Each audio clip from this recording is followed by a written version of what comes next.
Good morning. I'd like to read Psalms 46. God is our refuge and strength, a tested help in times of trouble.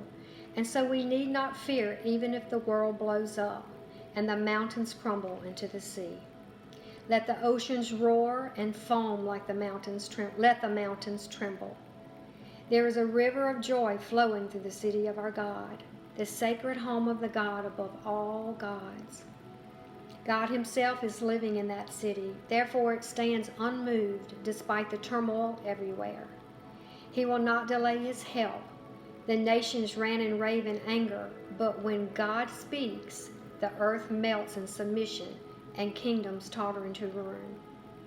The commander of the armies of heaven is here among us. He is the God of Jacob. He has come to rescue us. Come see the glorious things that our God does, how he brings ruin unto the world and causes wars to end throughout the earth, breaking and burning every weapon. Stand silent, know that I am God. I will be honored by every nation in the world. The commander of the heavenly armies is here among us. He, the God of Jacob, has come to rescue us.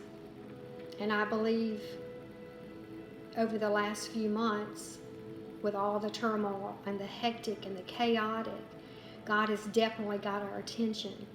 I think we've all been forced to slow down. And with this slowing of down, I have seen some beauty in all of this. I have seen younger couples taking time with their families, riding their bikes, having meals at home together, playing games, walks. They take walks in our subdivision and I hear laughter. And that's a wonderful thing. So even though we're being forced by the world to slow down, I believe God is asking us to stand still and be quiet and listen to what he is going to tell us. And I do believe he has something to say.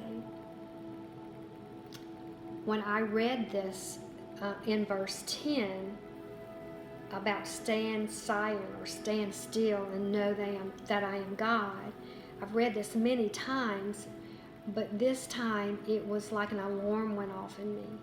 It was like an alert was brought to my attention. And I was brought back to when I wanted to get Kendra's attention when she was a little girl. And she'd be running around and playing and all the noise would be in the house and I was wanting to tell her something. And I would grab her and sit her down and say, be still. I need to talk to you. So we slow down. Now can we be still? That's something that's really hard for me. Be still and then you will know.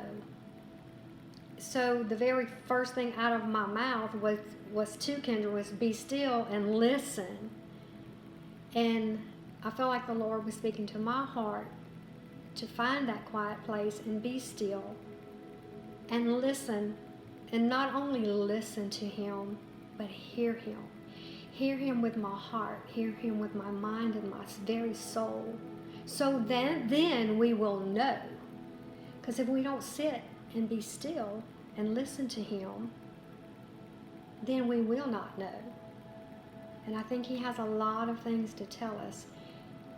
I would urge you in the next few days, try to read Psalms 46. Try to find that quiet place in this chaotic time.